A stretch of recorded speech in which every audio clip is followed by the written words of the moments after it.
Mamma mia, salut les amis et bienvenue dans cette nouvelle vidéo des Teachers du Net. Alors dans la vidéo précédente, on a eu à commencer notre exploration de l'événement Pre-Submit.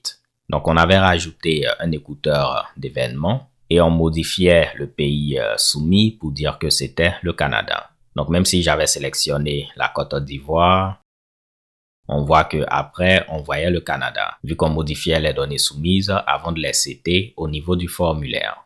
Là, je vais enlever ceci. Donc, on ne fait rien maintenant. Et on va essayer de voir un exemple pratique d'utilisation de l'événement Pre-Submit. Je vais venir au niveau de Name et je vais taper Honoré.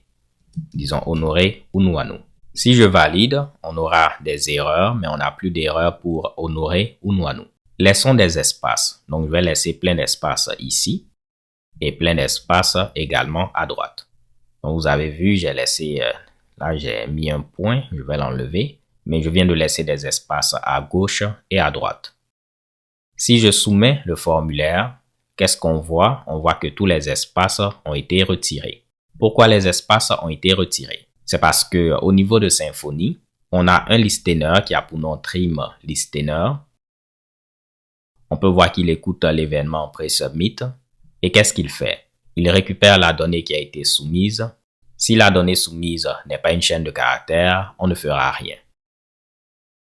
Donc, si ce n'est pas une chaîne de caractères, on ne fera rien. Mais si c'est une chaîne de caractères, on fait un trim. On va donc enlever les espaces à gauche et à droite. Je vais commenter le code qui est là. Ce n'est pas quelque chose qu'on fait. Mais vous allez voir, je vais laisser les espaces. Et on voit que les espaces ne sont plus retirés.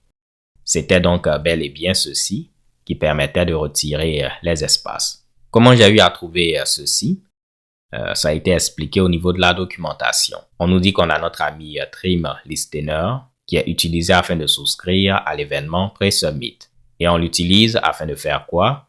Afin de trimer, enlever les espaces à gauche et à droite des données de la requête où les valeurs sont des chaînes de caractères. Donc, on vient de voir en pratique un cas dans lequel on change les données de la requête avant la soumission des données au niveau du formulaire.